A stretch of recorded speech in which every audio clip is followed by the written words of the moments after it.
Hello बच्चों, गायत्री विद्या मंदिर के ऑफिशियल चैनल में आप सभी का स्वागत है। आज हम लोग पढ़ने वाले हैं हाई स्कूल के पेपर से रिलेटेड क्वेश्चन हम लोग करेंगे। आज चित्रकला के क्वेश्चन कुछ करने वाले हैं। तो सबसे पहले चित्रकला में हम लोग पढ़ने वाले हैं प्राकृतिक परिदृश्य। प्राकृतिक का मतलब ये आप लोग समझ गए होंगे कि प्रकृति से जो रिलेटेड चीज़ें हैं उन पे आज हम लोग बात करेंगे। तो इनके कुछ क्वेश्चंस हैं, बहुविकल्पी क्वेश्चंस, तो उन पे बात करेंगे। 20 बहुविकल्पी क्वेश्चन आज हम लोग कवर करने वाले हैं। तो पहला क्वेश्चन है आपका, प्राकृतिक दृश्य होते हैं। प्राकृतिक दृश्य होते हैं, आपके पास पहला ऑप्शन है काल्पनिक, दूसरा है आभासी, तीसरा है वास्तविक और चौथा है ये सभी। तो प्राकृतिक दृश्य कैसे होते हैं? तो ये होते हैं आपके वास्तविक होते हैं। जो प्राकृतिक दृश्य होते हैं ये वास्तविक होते हैं आपके। नेक्स्ट क्वेश्चन है हमारा, प्राकृतिक दृश्य चित्रण के अनिवार्य तत्व हैं। जो प्राकृतिक दृश्य है उसको जब हम चित्रित करते हैं तो उसमें कौन कौन से ऐसे तत्व हैं जो अनिवार्य होते हैं। फर्स्ट ऑप्शन दिया है इसमें नदियाँ, झीलें, समुद्र, पहाड़ और स्वाभाविक वनस्पतियाँ। सेकंड है धरती पर रहने वाले जीव जंतु। सी है मिट्टी से बनी मानव निर्मित वस्तुएं, भवन एवं अन्य संरचनाएं। और डी ऑप्शन है उपर्युक्त सभी। तो देखिए, अगर जब हम लोग प्रकृति चित्रण करते हैं तो सभी चीज़ों की आवश्यकता पड़ती है। तो सभी चीज़ हम लोग यहाँ पर सारा कर सकते हैं, यानी इसमें क्या होगा, इसका ऑप्शन होगा ऑप्शन नंबर डी, उपर्युक्त सभी। आगे बढ़ते हैं, प्राकृतिक दृश्य प्रतिबिंब करते हैं। प्राकृतिक दृश्य प्रतिबिंबित करते हैं। जो प्राकृतिक दृश्य हैं वो क्या प्रतिबिंबित करते हैं ये देखना है। देखिए, पहला ऑप्शन दिया है किसी स्थान के लोगों को, बी ऑप्शन है स्थलों की स्थानीय पहचान को, सी ऑप्शन है आपका स्थलों की राष्ट्रीय पहचान को और डी ऑप्शन है इन सभी को। जल्दी से बताइए इसमें क्या होगा। तो इसमें ये सारे हो जाएंगे, सारे ऑप्शन इसमें काम करेंगे। यानी किसी स्थान के लोगों को ये भी प्रतिबिंब कर सकते हैं, बना सकते हैं, इसका भी प्रतिबिंब बना सकते हैं।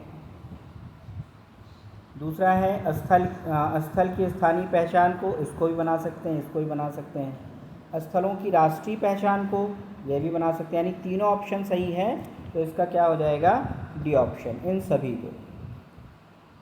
क्वेश्चन नंबर 4 है हमारा, प्राकृतिक दृश्य होते हैं, कैसे होते हैं? लोगों के जीवन की गतिशील पृष्ठभूमि, लोगों के जीवन की जड़ पृष्ठभूमि, केवल पेड़ पौधों और संरचनाओं का समूह, केवल पशु पक्षी और मनुष्यों का सजीव चित्रण। इसमें बचाना है प्राकृतिक दृश्य कौन से होते हैं। तो ये होते हैं लोगों के जीवन की गतिशील पृष्ठभूमि। ये ऑप्शन आपका सही है। इसके आंसर आप लोग कमेंट करते रहिए। नेक्स्ट क्वेश्चन है हमारा, क्वेश्चन नंबर 5, प्राकृतिक दृश्य चित्रण में सबसे पहले प्रयोग किया जाता है। प्राकृतिक दृश्य चित्रण में सबसे पहले क्या प्रयोग किया जाता है ये बताना है आपको। गहरे रंगों का, दूसरा है हल्के रंगों का, तीसरा है मध्यम गहरे रंगों का और चौथा है कोई नियम नहीं है। तो इसका नियम है, इसमें सबसे पहले हम लोग हल्के रंगों को प्रयोग करते हैं। इसका ऑप्शन हो जाएगा बी।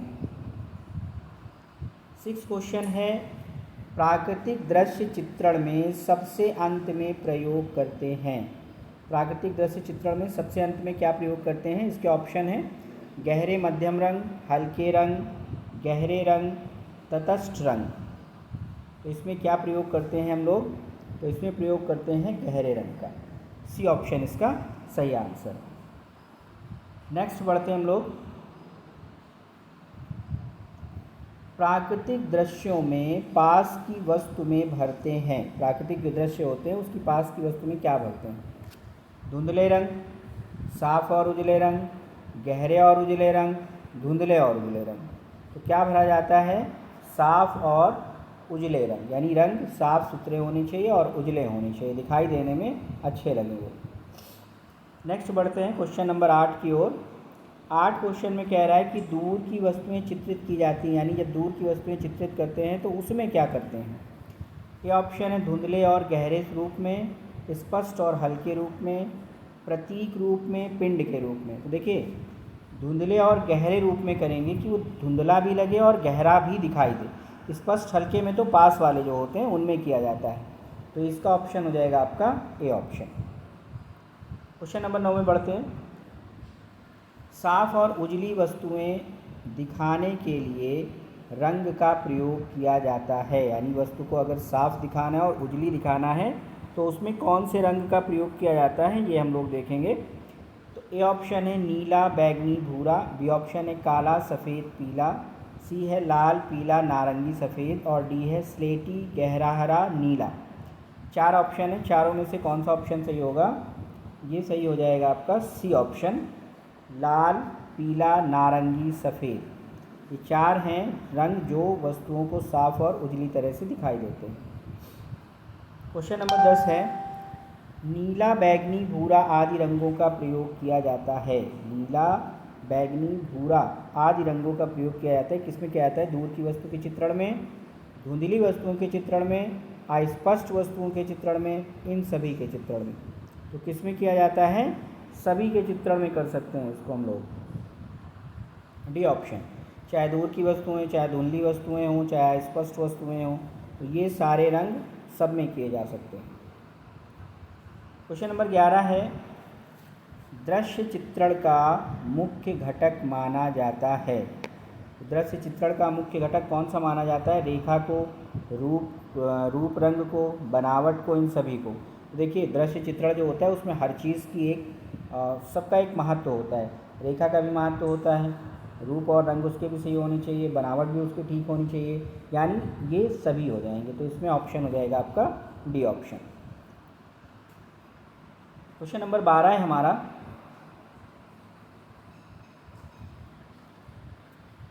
दूर की वस्तुएं होती हैं। दूर की वस्तुएं कैसी होती हैं?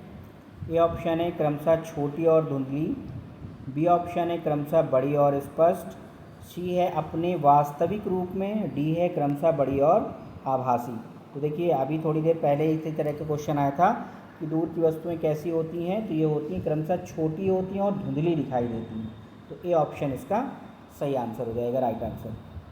इसके बाद बढ़ते हैं क्वेश्चन नंबर 13 की ओर। 13 में कह रहा है, दूर जाती रेल की पटरी का एक दूसरे के समीप आते जाना कहलाता है। जो पटरी दूर जाती हैं तो देखने में लगता है कि वो दोनों एक दूसरे के समीप आ रही हैं, तो ये कहलाता क्या है ये बताना है। दूर दृष्टि दोष, निकट दृष्टि दोष, नेत्रजा, नेत्र त्रिज्या। तो ये क्या कहलाता है? ये कहलाता है नेत्रजा।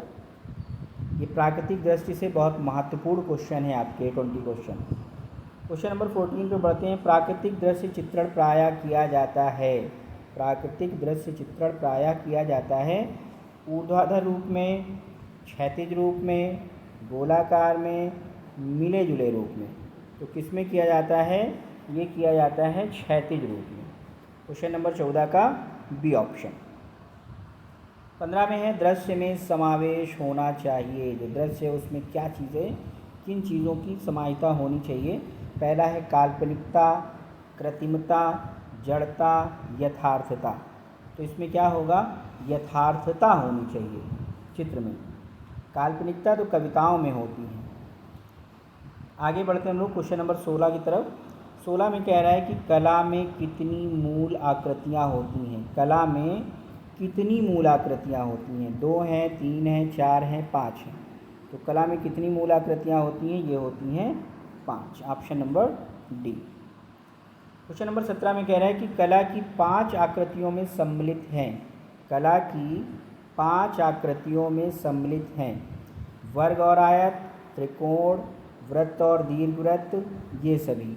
तो आपको बताना है कि कला की 5 आकृतियों में क्या क्या शामिल होता है। तो 17 का हो जाएगा आपका, देखिए सारी चीज़ें इसमें शामिल होती हैं कला में। वर्ग भी हम बनाते हैं, आयत भी बनाते हैं, वृत्त, दीर्घवृत्त, त्रिकोण। तो इसका ऑप्शन हो जाएगा डी। क्वेश्चन नंबर 18 है, कला के 3 मुख्य प्रकारों में सम्मिलित नहीं है।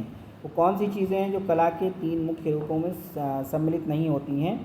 पहला है दृश्य कला, दूसरा है चंद्रकला, तीसरा है साहित्य कला, चौथा है प्रदर्शन कला।